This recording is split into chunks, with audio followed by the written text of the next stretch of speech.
bonjour à tous.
Bonjour à tous. Donc, comme nous l'avons promis, nous voulons faire aujourd'hui une application pratique de notre code spirituel VIP, qui est notre clé à 3 tours pour garantir le succès dans tout ce que nous entreprenons, dans tous les domaines de notre vie. Donc, c'est une application pour aujourd'hui qui est dans le cadre du mariage. Donc, c'est quels sont quelques ingrédients pour que nous puissions avoir une union, un couple VIP. Voilà.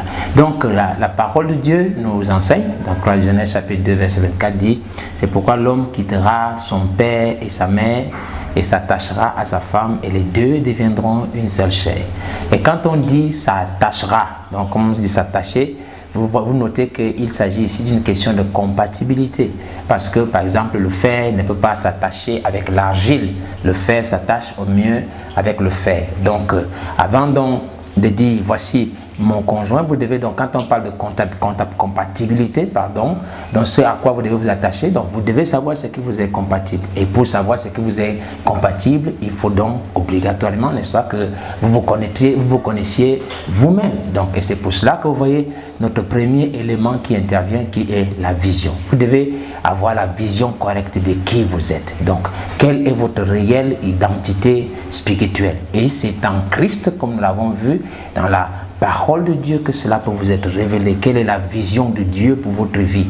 Et une fois que vous avez cette vision, elle va recadrer forcément vos propres goûts, va recadrer vos ambitions, vos projets personnels et va vous ajuster de manière à ce que vous puissiez savoir véritablement qui vous êtes. Et une fois que vous vous connaissez, là, vous serez aussi à mesure de choisir, de faire le bon choix, de savoir quelle est la personne qui vous est compatible. J'espère qu'on le comprend très bien. Donc, c'était un peu ça. Et donc, ça vous permettra de vous débarrasser de toutes les influences de l'environnement, de toutes les pensées propres que vous avez. Ça, c'est donc le V qui est mis pour vision, la vision de qui vous êtes. La deuxième chose, donc, et comme je l'ai dit avant que nous passions, donc une fois que vous avez cette vision, c'est que dans le christianisme, on appelle souvent la nouvelle naissance. Donc, Christ qui se révèle à vous. Donc, avant de vous engager dans un projet de mariage, vous devez savoir d'abord qui vous êtes véritablement. C'est très important.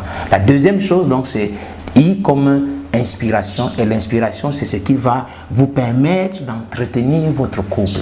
Et je pourrais aussi appeler I comme intelligence. Sur quelle intelligence vous marchez, quels sont les codes, les éléments qui vous permettent d'entretenir votre couple. Et si vous avez un petit I, vous aurez forcément aussi en termes de provision de ressources, de petites ressources. Et si vous avez un grand I, que nous avons appelé dans nos éditions précédentes l'inspiration Joseph perfection, ça vous permettra aussi d'atteindre tous les sommets possibles. Et donc, notre inspiration, donc, comme nous parlons d'un couple VIP avec les grandes lettres, donc l'inspiration Joseph perfection, c'est quoi? C'est trois choses, comme nous avons vu.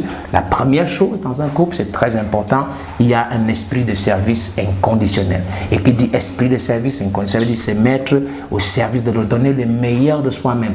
Et nous entendons parfois les gens dire, oh tu sais, je t'aime, j'aime ma femme, j'aime mon mari, je t'aime, je t'aime. En fait, aimer signifie servir. Je pense que c'est très important de le noter. Chacun a sa place. Donc l'homme a sa place, la femme a sa place, mais le mot aimer signifie servir. Dieu a tant aimé le monde qu'il a envoyé son fils pour qu'il se mette au service des autres. Ça, c'est très important. L'inspiration sur cette perfection aussi, c'est une deuxième chose qui est, on a dit, la fidélité inconditionnelle. J'aime beaucoup le terme anglais parce que quand on dit fidélité, on dit faithfulness. Ça veut dire digne de foi, donc digne de confiance. Vous n'avez rien à cacher, que ce soit dans vos avoirs financiers, que ce soit dans vos relations et dans tout ce que vous faites, parce que si vous avez des choses à cacher dans votre couple, vous serez prisonnier de ces secrets-là et ça va nuire à votre vie, nuire à toutes vos relations.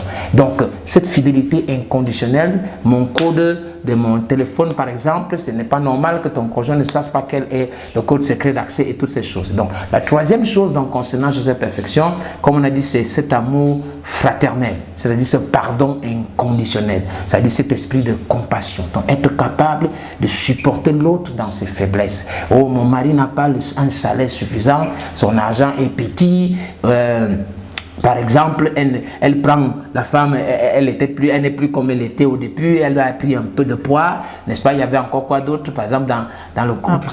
Il ne sait pas dresser le lit, il n'est pas tolérant, il ne m'assiste pas, ne me supporte pas, toutes ces choses-là. Et quand vous avez cet esprit, ça va vous conduire toujours à essayer, non pas de juger l'autre, mais à essayer de l'aider pour s'améliorer. Et la clé de tout ça, c'est la prière. Véritablement, être en mesure de prier. Une femme est capable de prier pour que les avoirs de son mari augmentent et Dieu va écouter. Et donc, si vous avez donc un grand V comme vision, vous avez un grand I comme inspiration, vous aurez forcément un grand P comme provision. Les ressources vont descendre d'en haut dans votre foyer. Forcément, la faveur divine descendra. Que ce soit même pour vos avoirs. Parce que vous savez, la parole de Dieu dit que là où 2 ou 3 sont assemblés en mon nom, je suis au milieu d'eux. Dans la prière, dans cet esprit de compassion, la grâce de Dieu descendra. Pour vos avoirs financiers, ça va descendre. Pour votre vie, votre relation va s'améliorer comme le vin. Plus il vieillit, plus il devient bon. Et donc, quand vous faites cela, je peux vous garantir que le succès est réussi parce que la parole de Dieu est infaillible. Donc, il viendra une atmosphère positive qui attire les bonnes choses, viendra sur vous. Si vous n'êtes pas encore à ce niveau-là, ne vous découragez surtout pas. Vous pouvez recommencer avec un peu de bonne volonté. Je crois que la grâce de Dieu viendra sur vous. Donc, nous allons vous laisser là. J'espère que vous avez pu tirer quelque chose. Nous vous souhaitons, pour ceux qui ont des ambitions de se marier, ou pour ceux qui sont déjà mariés, ou ceux qui ont depuis longtemps, tout le meilleur possible pour vous. Soyez heureux. Je crois qu'en appliquant cela, véritablement la grâce de Dieu viendra sur vous. Que Dieu vous bénisse. Nous vous souhaitons tout le bonheur du monde. Que Dieu vous bénisse. Shalom à vous. Je vous bénisse. Amen. Voilà.